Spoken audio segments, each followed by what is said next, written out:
Assalamualaikum warahmatullahi wabarakatuh. Halo anak-anak semua, apa kabar hari ini?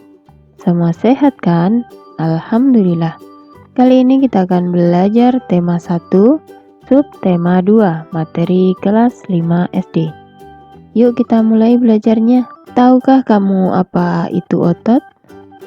Otot adalah jaringan yang ada di dalam tubuh manusia, berupa alat gerak aktif yang menggerakkan tulang sehingga menyebabkan suatu organisme atau individu dapat bergerak. Otot bekerja dengan cara berkontraksi dan berelaksasi. Fungsi otot pada manusia yaitu menjalankan dan melaksanakan kerja, contohnya berjalan, mengangkat dan memegang, menggerakkan jantung, mengalirkan darah yang terdiri atas zat-zat yaitu nutrisi, oksigen, dan lain-lain. Lalu apa yang terjadi jika manusia tidak memiliki otot?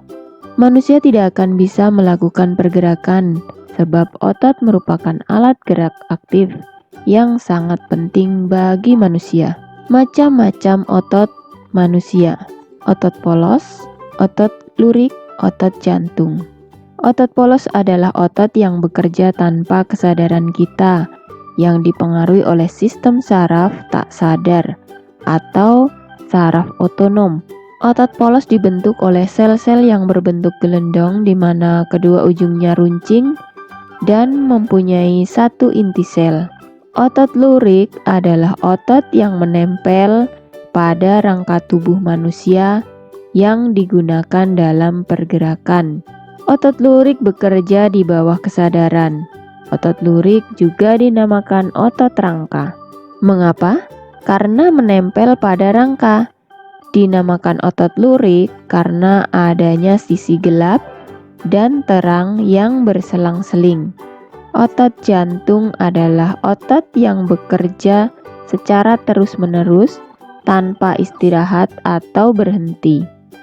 Otot jantung merupakan perpaduan antara otot lurik dan otot polos karena adanya persamaan yang ada pada otot jantung, misalnya memiliki sisi gelap terang dan inti sel yang berada di tengah.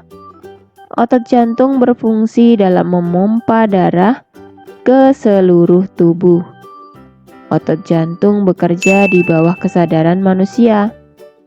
Saraf yang mempengaruhi otot jantung adalah saraf simpatik dan parasimpatik. Ciri-ciri otot polos: waktu berkontraksi antara 3 sampai 180 detik.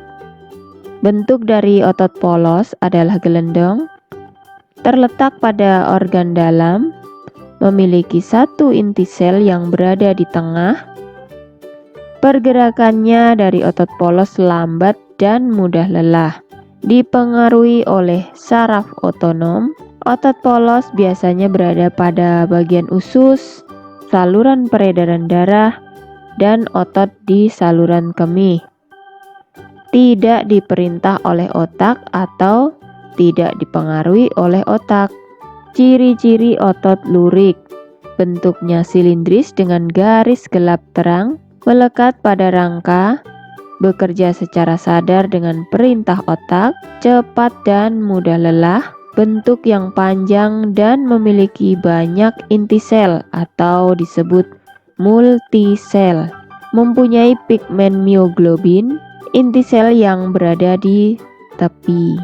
Ciri-ciri otot jantung: otot jantung berbentuk silindris, memiliki percabangan. Otot jantung terletak pada jantung, memiliki satu inti sel yang berada di tengah, bekerja tanpa kesadaran dan bekerja terus-menerus, tidak membutuhkan istirahat. Otot-otot dalam tubuh manusia memiliki beberapa fungsi, tetapi fungsi yang utama adalah untuk bergerak. Otot dalam tubuh manusia berperan dalam gerakan-gerakan yang disengaja. Otot juga berfungsi untuk mempertahankan postur tubuh. Otot dalam tubuh manusia berperan dalam gerakan-gerakan yang disengaja. Contoh gerak yang disengaja antara lain berjalan, membungkuk, memutar, memegang, dan mengangkat. Gerak manusia yang tidak disengaja adalah gerakan yang terjadi secara secara otomatis. Contoh gerak yang tidak disengaja antara lain pernapasan, gerak pencernaan makanan melalui sistem pencernaan, dan detak jantung. Gerak dan kerja otot. Gerak dan kerja otot dibagi lagi menjadi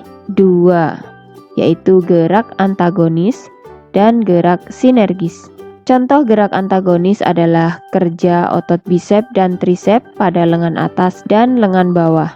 Gerak sinergis terjadi jika dua otot bergerak dengan arah yang sama. Contohnya gerak tulang rusuk pada saat bernapas. Ini adalah gambar otot bisep dan otot trisep. Otot bisep adalah dua otot yang mempunyai tendon atau dua ujung yang melekat pada tulang dan terletak pada lengan atas bagian depan. Otot trisep adalah otot yang mempunyai tiga tendon atau tiga ujung yang melekat pada tulang dan terletak di lengan atas bagian depan. Macam-macam gerak otot. Ada bermacam-macam gerak otot. Contohnya, 1. Gerak meluruskan. Sebagai contoh, meluruskan lutut, siku, dan ruas jari. 2. Gerak menekan ke bawah atau menurunkan. 3. Gerak memutar lengan sehingga telapak menelungkup. 4. Gerak menjauhkan. Contohnya gerak tungkai menjauhkan dari sumbu tubuh. 5. Gerak yang memutar lengan sehingga tangan menengadah. 6. Gerak yang mendekatkan sumbu tubuh. Contohnya gerak yang mendekatkan tungkai dengan sumbu